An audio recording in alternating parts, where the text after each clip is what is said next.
respiration, blocage, respiration, expiration, inspiration. La respiration carrée est une des bases de l'apnée statique. Cette méthode qui allie relaxation et concentration, Teina l'applique lors des concours de pêche sous-marine. De précieux conseils qu'elle partage aux 12 participants au stage d'apnée à Moorea. Le but, c'est d'apprendre à préparer son corps pour pouvoir effectuer des apnées. Donc, cet atelier doit servir pour la pratique de la pêche sous-marine pour être plus efficace. Donc, on fait des exercices de relaxation et des exercices d'étirement. Des pratiques familières pour Thierry. Pourtant, il a choisi de passer son niveau 2 d'apnée pour acquérir plus de confort lorsqu'il pêche. Il faut être en forme, il faut bien s'étirer.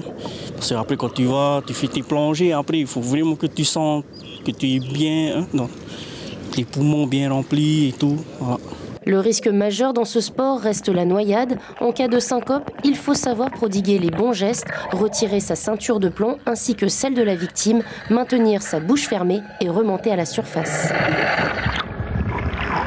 Après, insufflation, boum, dans le nez. On a eu beaucoup de morts. Pour nous, voilà, c'est toujours un malheur. Moi, je ne veux pas vivre ça. On sait ramener les victimes. Maintenant, on apprend. Aujourd'hui, il y a beaucoup de pêcheurs, en fait. Beaucoup de jeunes pêcheurs, maintenant, avec le Facebook, qui veulent le faire comme tout le monde, sans prendre conscience de la sécurité. Pêcher en binôme, avec une bouée. Nous, on va des fois comme ça, mais c'est pour ça aussi qu'on vient faire ça, pour apprendre les gestes de sécurité. Aucun poisson ne mérite qu'un pêcheur ne perde la vie. C'est sur cette devise que Rahiti Buchin continue d'enseigner depuis 7 ans et de se former également. Nous, actuellement, au niveau de la fédération et de tous les clubs affiliés, on est content parce qu'on a formé plus de 500 personnes depuis le début de nos formations.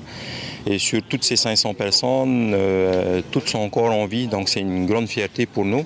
L'an prochain, la fédération compte mettre en place un diplôme BPPES mention activité subaquatique pour que les moniteurs montent encore en compétences.